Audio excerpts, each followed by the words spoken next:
Kasus pencabulan di pesantren, hampir pasti itu pesantren NU. Kasus kekerasan dalam pesantren, itu hampir pasti pesantren NU. Kemudian yang suka geruduk-geruduk pengajian orang, itu bukan orang Wahabi, bukan orang Syiah, bukan orang Ahmadiyah, tapi pasti orang-orang NU. Yang kemudian yang nyembah kiai sampai sujud-sujud kakinya dicium, itu juga pasti orang NU.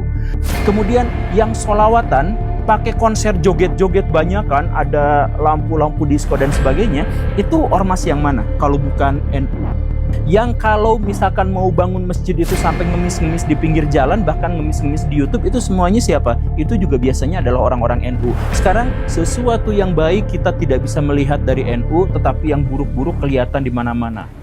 Ada satu statement dari podcastnya salah satu influencer, Guru Gembul, mengenai kritik terhadap salah satu ormas terbesar di Indonesia, Nahdlatul Ulama.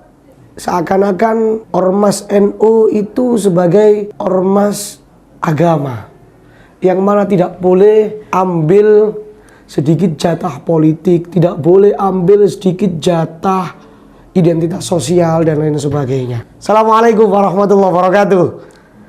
Kembali lagi bersama saya Alaika Muhammad dalam program Mimbar Opini. Ini yang agak menarik ini, teman-teman kabar masjid dimanapun kalian berada. Menanggapi statement dari salah satu influencer ternama, bahkan followersnya lebih banyak daripada saya, Guru Gembul. Kalau mau nge-follow saya ya follow aja kabar masjid di sini. Nah, di subscribe saja.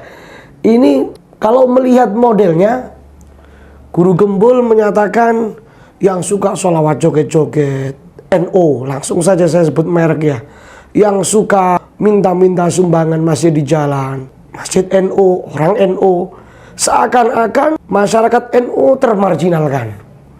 Itu yang dilihat secara telanjang oleh Guru Gembul. Tapi coba kita lihat secara fakta masyarakat di Indonesia, khususnya kita kerucutkan di Jawa.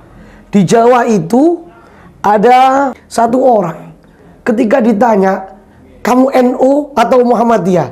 Pasti ambil jawaban namanya NU. Kenapa? Walaupun dia secara struktur, secara organisasi tidak masuk di dalamnya, akan tetapi secara kultural NU. Pernah saya mendengarkan bahwasanya salah satu Menteri Pendidikan Dasar Menengah, Bapak Profesor Abdul Mukti, beliau menyatakan, saya ini walaupun aktif di Muhammadiyah, tapi secara kultural saya mengikuti amaliyah NU. Maka sholawatan, tahlil, dan bahkan program-program yang ada di jalan Indonesia, meminta sumbangan masjid di jalanan dan lain sebagainya. Ingat wahai Bapak Guru Gembul, saya juga nggak tahu namanya siapa, itu sebenarnya bukan mengidentitaskan pada ormas, tidak mengidentitaskan bahwasanya itu NU atau itu Muhammadiyah. Itu adalah Indonesia. Coba bayangkan ketika tidak ada orang yang meminta-minta sumbangan di jalanan atas nama masjid, maka uang itu akan dikemanakan?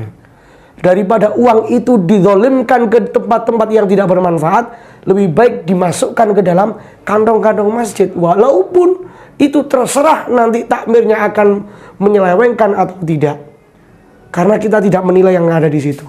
Yang kedua, entah sholawat yang berjoget-joget atau seperti apa, memang itu adalah sebuah adab.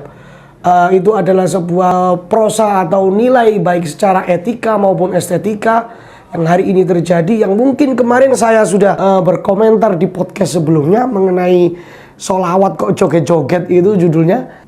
Yang seperti itu pun sebenarnya menurut hemat saya ibarat sebuah pasir batu menjadi satu. Dan ketika orang itu ingin mendapatkan pasir dengan kualitas yang terbaik, yang paling lembut, hanya untuk merapikan bangunannya, pasti butuh satu alat, yaitu ayaan. Nah, tempat ayak tersebutlah yang dimulai daripada adanya majelis sholawat tersebut. Akan tetapi tidak melulu berada di situ, perlu ada majelis-majelis lagi yang seperti menjaga adabnya, menjaga etikanya. Baik Guru Gembul, jenengan belum pernah melihat bagaimana adab majelis yang ada di daerah Sekumpul, Bagaimana adab majelis yang ada di Masjid Riyadh.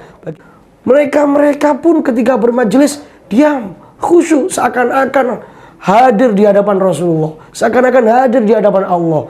Coba jenengan lihat pun ketika haulnya Aba Gurus kumpul besok Desember tanggal 28. Bahwasanya mereka tidak sibuk untuk meminta-minta, akan tetapi bergotong royong, berlomba-lomba untuk memberi. Dia tidak mau dikasih, akan tetapi dia lebih baik memberi. Ini menunjukkan apa?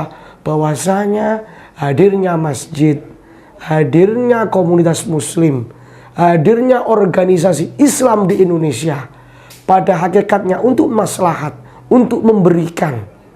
Kalau kita lihat yang buruk-buruknya saja, akan menjadi tempat suudzon, akan terlihat buruk. Karena apa? Karena yang mengelola manusia, dan manusia tempatnya buruk. Maka ketika kita lihat buruk, akan muncul keburukan-keburukan yang lain. Akan tetapi ketika kita ambil garis tengahnya, maka bukan hanya mengkoreksi, akan tetapi memberi solusi. Maka closing statement dari saya, coba buatkan podcast terkait solusi ini. Terima kasih. Assalamualaikum warahmatullahi wabarakatuh.